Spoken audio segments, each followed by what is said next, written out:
সেই দয়ার নবী মায়ার নবী তাদের পিছন ছাড়া যাবে না আমার নবীর গায়ের একটা কালো কালো দাগের বিনিময় আল্লাহ তাআলা কোটি কোটি উম্মতকে জান্নাতে নিয়ে যাবেন জোরে বলি সুবহানাল্লাহ।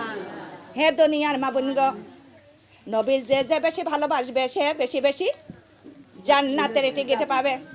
কত টাকার কথা কান সেই নবীর ভালোবাসা নবীর মহব্বত করার দরকার আছে কিনা? দুনিয়ার মা বোন গো, হযরত আয়েশার ঘরে আমার নবী যে একদিন কি আছে, হযরত আয়েশা যতন হ্যাঁ দেখে নবীজি পাশে নাই, কিন্তু এমন সময় তাকায় দেখে আমার দয়ার নবী মায়ার নবী তিনি নামাজে দাঁড়িয়ে গেছেন। নামাজে দাঁড়িয়ে গেছে, তার পার পাতা ফুলে গেছে, নবীজির বুড়ো আঙ্গুল ফেটে ফেটে রক্ত বাহির হচ্ছে জোরে বলে সুবহানাল্লাহ। হযরত আয়েশা নামাজ শেষ হয়ে গেল, হযরত আয়েশা বললেন ইয়া রাসূলুল্লাহ ইয়া হাবিবাল্লাহ, আপনি তো আল্লাহর নবী, আপনি আল্লাহর রাসূল, আপনার এত নামাজ পড়ার কোনো দরকার আছে? আপনার কি এত গুনাহ আছে? আপনি কি নামাজ পড়েন যে এত নামাজ পড়তে পড়তে আপনার পায়ের পাতা ফুলে গেছে, আপনার পায়ের বুড়ো আঙ্গুলে ফেটে যে রক্ত বাহির হচ্ছে? দয়ারে নবী মায়ারে নবী বলেন আয়েশা রে, আমি আল্লাহ হাসরের ময়দানে আল্লাহর প্রিয় বান্দা মুমিন বান্দা হতে পারবো কি না জানি না। হে দয়ার নবী মায়ার নবী আল্লাহর নবী, সেই নবী যদি গুনাহ বলে এত ভয়, কবর বলে হাসর বলে এত ভয়, দুনিয়ার মা বোন গো তার উম্মত হইয়া আমাদের কোনো টেনশন, আমাদের কোনো ভয় আছে জোরে কোন? হে মা বোনরা, নবীর আদর্শ মানব, তার কন্যা মা ফাতেমাতুজ জোহরা তার আদর্শ মানব।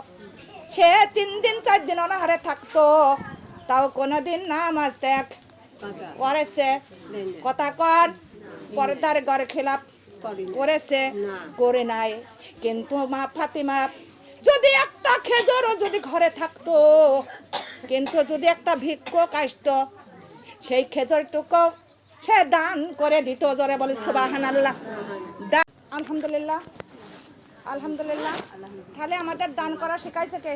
আল্লাহ। কথা কন, আল্লাহ। দান আমাদের করতে হবে, হবে কিনা জোরে কন? কার হুকুম? আল্লাহ। আল্লাহ বলেন ইন্নাল্লাযিনা ও আল্লাযিনা ইউমিনুনা বিল গায়বি ওয়া ইউকিমুনাস সালাতা মিম্মা রাযাকনাহুম ইউনফিকুন। আল্লাহ বলতেছেন ও বান্দা তোমরা আমার গায়েবকে বিশ্বাস করো, বিল গায়ব, গায়েবকে বিশ্বাস করো। গায়েব মানে কি? কবরের আযাব এবং হাসর কিয়ামত দোজখ বেহেশত এগুলো আমাদের বিশ্বাস করতে হবে। কথা কন, বিশ্বাস করার নামই হলেন ঈমান, বিশ্বাস করার নামই হলেন ঈমান। আমাদের বিশ্বাস করতে হবে। কার হুকুম? আল্লাহ। কথা বলেন, যারা বিশ্বাস করে না তাদের ঈমানও নাই, আছে? যারা বিশ্বাস করে না ঈমানও নাই, আল্লাহ বলেন ওয়া ইউকিমুনাস সালাত, তোমরা আমার গায়বকে বিশ্বাস করে ঠিকভাবে নামাজ আদায় করো। ওয়া মিম্মা রাযাকনাহুম ইউনফিকুন, আল্লাহ বলেন যা রিজিক দিয়েছি তা হতে তোমরা ব্যয় করো। হুকুম টাকার? কথা কন, আল্লাহর হুকুম আমাদের মানার দরকার আছে কিনা জোরে কন? মা ফাতেমাতুজ জোহরা একদিন বসে আছেন, এমন সময় একটা ভিক্ষুক যা বলতেছে ফাতিমা রে, ফাতিমা বসে আছে, একটা ভিক্ষুক যা বলতেছে ফাতিমা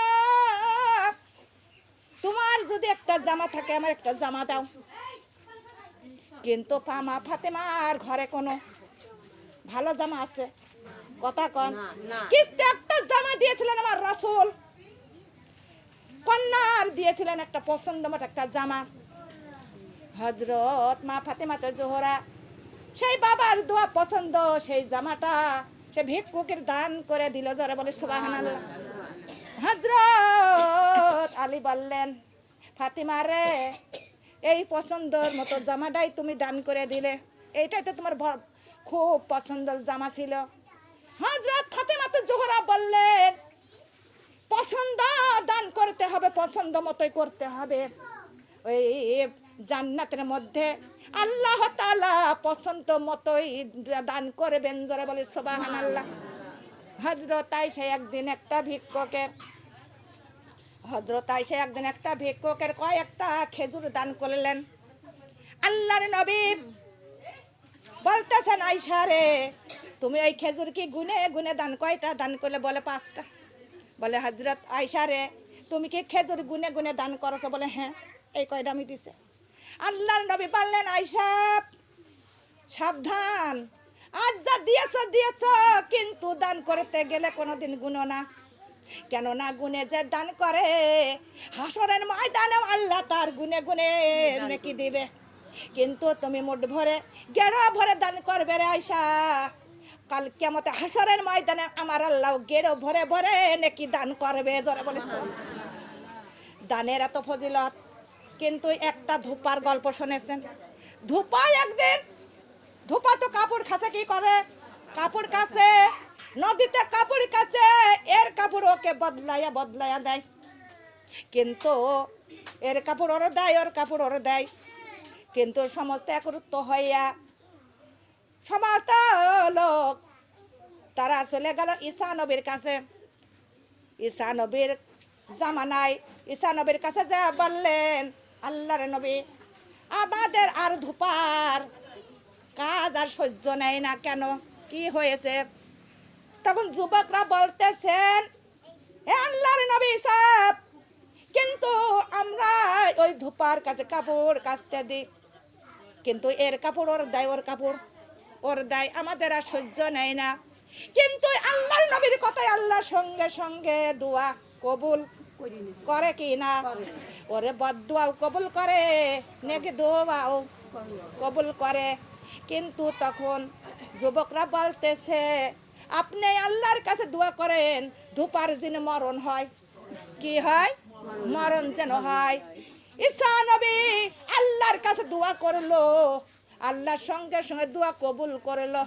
ঈসা নবী বললেন, যুবকরা শুনে নাও, কালকে বেলা 10টার সময় সবাই চলে আসবে, ওই নদীর মধ্যে এই ধূপার মৃত্যু হবে।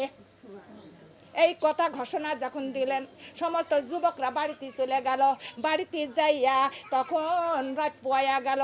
সমস্ত যুবকরা ওই নদীর ঘাটে ভিড় করলো ধূপার মরণ দেখার জন্য। কার মরণ? ধূপার মরণ দেখার জন্য সমস্ত যুবকরা ভিড় করলো। কিন্তু বেলা 10টা বেজে গেল। ধূপা কাপড় কাচলো, কাপড় কেচে ধুয়ে একটা বোঝা গিট্টির বেঁধে মাথায় করে নিয়ে ধূপা বাড়ির দিকে রওনা। যুবকরা ঈসা নবীর বাড়ি গেল। ঈসা নবীর কাছে বলল, ও আল্লাহর নবী ঈসা, আপনি হলো মিথ্যাবাদী। কেননা আপনি বলেছিলেন ধূপার এই বেলা 10টার মধ্যেই তার মৃত্যু হবে, আর আমরা তো সবাই দেখতে আসছি ধূপার মরণ। কিন্তু বেলা 10টা বেজে গেছে, ধূপা কাপড় খেয়েছে, কাপড়ের গিট্টির মাথায় করে নিয়ে ওই দেখেন ধূপা বাড়িতে চলে যাচ্ছে, ও তো মরণ হইল না। তাহলে আপনি তো মিথ্যাবাদী, কথা কন। আপনি আল্লাহর নবী মিথ্যাবাদী। ধূপা বলতেছেন, যুবকরা শুনে নাও, ওই ধূপা তোমরা ডাক দাও। ধূপাকে ডাক দেওয়া হলো। ধূপা ঈসা নবীর কাছে হাজির হয়ে গেল। ঈসা নবী বলতেছেন, ধূপারে তুমি কাপড়ের গিট্টিটা এখানে রাখো। কাপড়ের গিট্টি রাখা হলো। তখন ঈসা নবী বলতেছেন, ও ধূপা, তুমি আজকে সারা দিনের মধ্যে কি কাজ করছো? বলে কোনো কাজই না, খালি কাপড় কাচেছি। বলে কাপড় কাচার আগে কোনো কিছু কাজ নেককার কোনো কাজ করছো কিনা? ধূপা বলতেছেন, কি কাজ করব? আমি বাড়ি থেকে যখন কাপড়ের গিট্টি নিয়ে আসতেছে না, আমার বিবি আমার কয়টা রুটি বানাইয়া খোয়াইয়া দেছে, আর 3টা রুটি আমাকে সঙ্গে দেছে, বলেছে যে এ তো আপনার ক্ষুধা, কাপড় কাচতে কাচতে যখন ক্ষুধা লেগে যাবে, এই 3টা রুটি আপনি খেয়ে নিও। কিন্তু 3টা রুটি সঙ্গে করে নিয়ে আসতেছিলাম, এমন সময় একটা ভিক্ষুক বলল, ধূপা, তোমার কাছে যদি কিছু থাকে আমার খাইতে দাও। কিন্তু আমি আজ 3 দিন অনাহারে, কিন্তু আমি একটা রুটি দান করে দিলাম। কিন্তু সেই লোকটা পরাণ ভরে আমার জন্য মওলার কাছে দোয়া করলো, মাবুদ, তুমি এই ধূপার বালা মুসিবত দূর করে দাও। এই কথা শুনে আমি আর একটা রুটি দান করে দিছি। তখন তিনি আবার আল্লাহর কাছে দোয়া করলো, আল্লাহ, তুমি এর পশুর হায়াত বাড়াইয়া দাও। এই কথা শুনে আবার আর একটা রুটি দান করে দিছি। ওই লোক আবার রুটি পেয়ে খুশি হইয়া ওরে মাওলার কাছে বলল, মাবুদ তুমি এর মৌত থেকে তুমি বাঁচাও, হায়াত নে খায়াত দান করো, এর তুমি প্রচুর হায়াত বাড়াইয়া দাও, জোরে বলি। তখনই ঈসা নবী বললেন, ধুপা তুমি কাপড়ের গিট্টির ডাক হলো। কাপড়ের গিট্টির খুললেন, খুলিয়া বলতেছে, ওই কাপড়গুলো তুমি এই কাপড়গুলো আর এক জায়গায় রাখো। ধুপা একটা একটা কাপড় আবার আর এক জায়গায় রাখতেছে, আর দুইটা কাপড় আছে, দুইটা কাপড়, একটা কাপড় তুলে দেখে ওই কাপড়ের মধ্যে একটা কালো কুচকুচে অজগর সাপ ভিড় পাকায় আছে। তখন ঈসা নবী অজগর সাপকে ডাক দিয়ে বললেন, ওরে অজগর তো জবান খুলে কথা বল। আল্লাহ তাআলা জবান খুলে দিল সাপের। অজগর সাপ তখন জবান খুলে গেল। ঈসা নবী বলতেছেন, অজগর সাপ তুই এই কাপড়ের গিট্টির মধ্যে কেন এসেছিস? অজগর সাপ বলতেছে, আল্লাহর নবী গো, আমি আইছিলাম আল্লাহর হুকুমে। কার হুকুমে? আল্লাহর হুকুমে এসেছিলাম, আল্লাহ আমাকে পাঠাইয়া দিয়েছিল। ঈসা নবী বলে, কিসের জন্য আল্লাহ পাঠাইছিল? ওই অজগর সাপ বলে, নবী গো, আমার আল্লাহ এই ধূপার দংশন করার জন্য পাঠাইছিল। তাই ঈসা নবী বললেন, তুমি কেন দংশন করো নাই? সাপ বলতেছে, ও আল্লাহর নবী, এই মুহূর্তে আমার আল্লাহ আমার ফেরেশতা দ্বারা আমার গালে লাগাম লাগাইয়া দেছে, আর বলল, অজগর সাপ রে, তুমি ওই ধোপাকে দংশন করিও না, কিন্তু আমার গালে লোহার লাগাম লাগাইয়া দেছে। সুবহানাল্লাহ। দানের জন্য 3টা রুটি দান করার বিনিময় ওই ধোপার জীবন রক্ষা দিল কে? হায়াত বাড়াইয়া দিল কে? কথা কন। দানের এত ফজিলত, কিন্তু আমরা এমন কৃপণ দান করতে চাই না যে কমে যাবে। কথা কন না কে? ও দুনিয়ার মা বোন গো, আল্লাহ বলেন, তোমাদের রিজিক দিয়েছি, আমি মারযাকনাহুম ইউনফিকুন, রিজিক দিয়েছি তোমাদের ঘরে খাওয়ার জন্য এবং বাঁচার জন্য, আবার ব্যয় করার জন্য। কথা কন। আল্লাহ বলেন, তোমরা যত ব্যয় করবা তত তার ঘরে আমি আল্লাহ পৌঁছায়া দেব। জোরে বলি সুবহানাল্লাহ। আপনি খাবেনও না, দানও করবেন না, জমা করবেন, আল্লাহ আপনার ঘরে দেবেও না। কথা কন। তার আর দেবেও না, কেননা ও তো আছেই। কথা কন, ঠিক কি বেঠে? দুনিয়ার মা বোন গো, তাই দানের এত ফজিলত, কিন্তু দান করতে হবে আল্লাহর হুকুম। যে মালা মাটি গুণ রেখে মৃত্যুবরণ করবেন, কাল কিয়ামতে হাসরের ময়দানে সমস্ত ধন সম্পদ আপনার বিরুদ্ধতা হয়ে উঠবে। সেই দিন গহনা, আপনার টাকা পয়সা কাল সাফ হয়ে যাবে।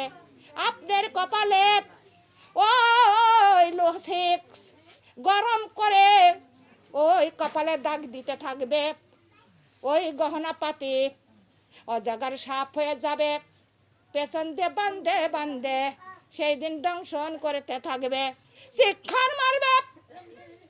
তখন ওই সাপ বলবে, শিক্ষার করিও না, তোমার আমি ভালোবাসাই সেই দুনিয়ার সম্পদ গহনা পাতি, আমি আজকে সাপ হয়ে গেছি, আজকে শিক্ষার মেরাও না, আমার মনের সুখে আনন্দিত তোমার দংশন করতে দাও। আমি এসেছি কার হুকুমে? জোরে কন, কার হুকুমে? সোনার গহনা পরলে হয় না মাগো, সোনার গহনার বেজ আছে, সোনার গহনার উপরে নারীদের যাকাত এবং হজ ফরজ হয়ে যায়, এবং তাদের যাকাত ফরজ করে আমার আল্লাহ। ও দুনিয়ার মা বোন গো, নয় ওই যাকাত না দিলে, কিন্তু সাদগা না দিলে ওই টাকাল সাপ হয়ে যাবে। হাসরের ময়দানে তাদের পেছন দিয়ে বান্ধিয়া মনের সুখে কেটে কেটে খাবে। জোরে বলে নাউজুবিল্লাহ। আল্লাহুম্মা